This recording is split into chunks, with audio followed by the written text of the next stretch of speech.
Yes, so good day and welcome once again to Talk Your Talk. Today, this video will be very short, seriously, very short. And what I'm gonna talk about is simple. You know, it's something I've been observing for a long time. That is with people. Now,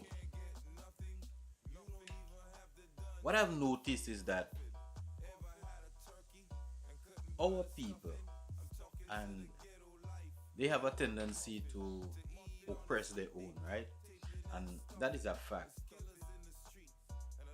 I've seen people who look at people and just simply say that this person think that they are bright or they may be in thing, you know.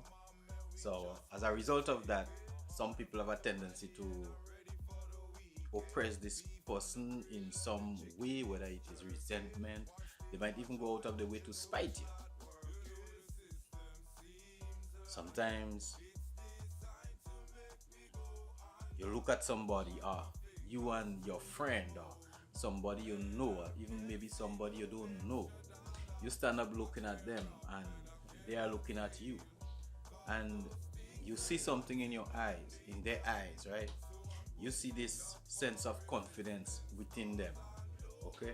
You see this sense of maybe integrity within them. You know, it might even be pride, you never know. But whatever you see in their eyes when they look at you, or you know, looking upon you, you know, you feel inferior to that, and as a result of that, you resent that person for that, you hate the person for that, right? You might even say that this person is swell-headed or something to that effect. You see, I've seen it happen. Okay, so these people have a tendency to, once they realize that when they look at you they are seeing that power within you. It's a power that is between a lot of people, especially if your heart is pure. They will try to destroy that power within you. They will try to break you down in such a way that unless you don't grovel, they would not be satisfied. These people are demons. Okay, and that's the absolute truth. You ever wonder why the white people couldn't stand? They couldn't stand for a black man to look them in the eyes. They couldn't. You see? So they beat you or they punish you to keep your eyes down. Because every time they look into your eyes, what they are seeing is that power. And they spend their time beating this thing out of you until your eye become dim. My friend, I'll tell you this, our people doing our people the same thing up to this day. And then when I look at it, I reflect on the days in slavery, what those heathens, those devils used to be doing our people. And our people do our people that at this time. You understand? So there is a lot of things that you are doing that springs all the way from slavery. The same way they treated you, they treated our people, is the same way most of you coming around and treat your own very people. That's the truth. You understand? You look at some people, you say, okay, that is false pride. You look like you just enjoy seeing your people groveling. Like most of you just enjoy seeing your people like beggars.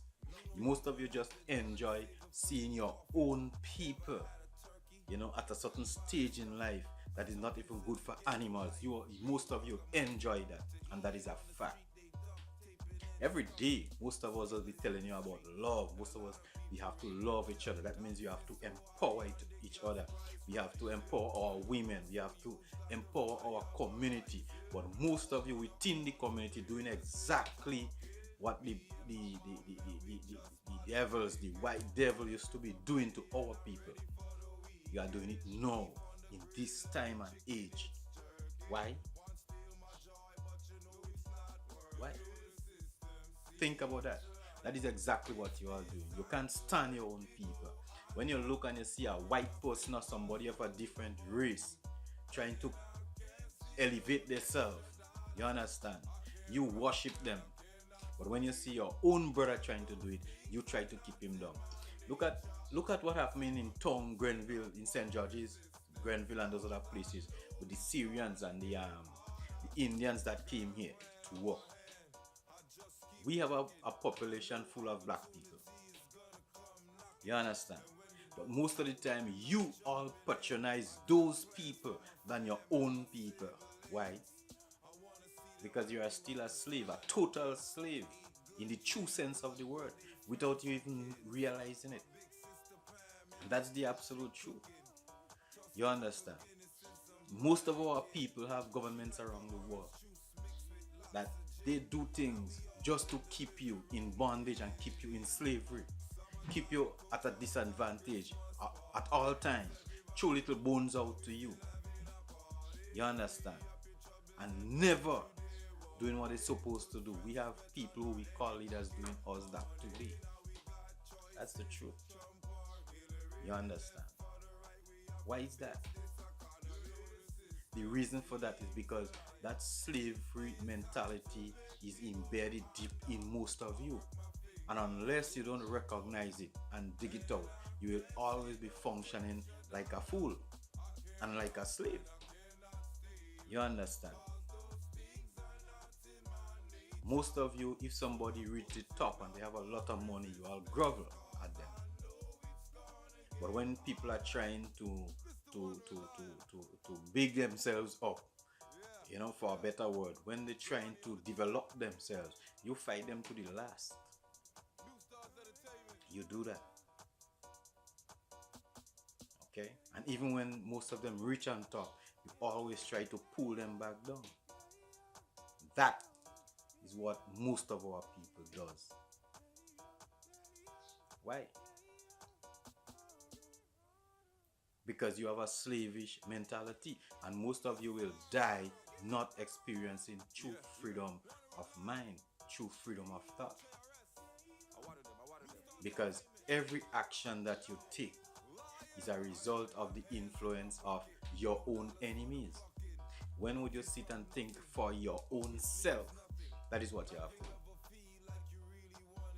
That would be your freedom.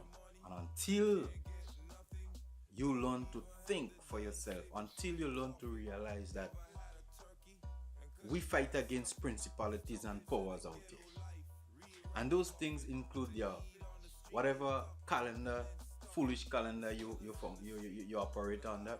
Most of you, your religion, your doctrine, the way you deal with our people, that is not our culture. So don't ever say how you functioning with our people and that is our culture. That is not our culture. Our culture is not that. Look deep within yourself and look at all the influences. You understand? That is governing your life. And then you'll realize that when you find that out, you'll realize how much this slavery mentality, the treatment that was meted out to us in slavery, how it have such a great influence on you at this point in time. It never went away. Okay? That is why it's very important to learn to love each other. Love your people. Most of you don't love your people. Most of you would love every other nation. But when it comes for your people, you resent them. If you don't love your own people, trust me, no other people will trust you. And the truth of the matter is, no other people actually love you. You understand? It's like a man running behind a woman who he loves, but she running behind the next man who she loves. She don't love him. Foolish, right? And then you don't have the depth of thought to realize that. It's sickening. Right here, right now, you have to learn to love each other. And when you see a brother standing tall, don't try to cut him down to make him short. Don't ever do that, because that is what most of you does. We're supposed to spend our time elevating and empowering each other. But most of you even have an attitude that you think that you could love some people and don't love the rest, or you could just separate your love. It's either you love or you don't. You can't love Pat and hate Pat. You don't have the capacity to do that. You understand? You don't. So it's either you love or you go straight up hating. That's just how it is. So the important thing to note is this. Yahushua said, "The new commandment I live with you, love each other as I have loved you." It's important to know. And that will be the beginning of your healing, of our healing. Be at peace, be blessed. I will most definitely see you in another video.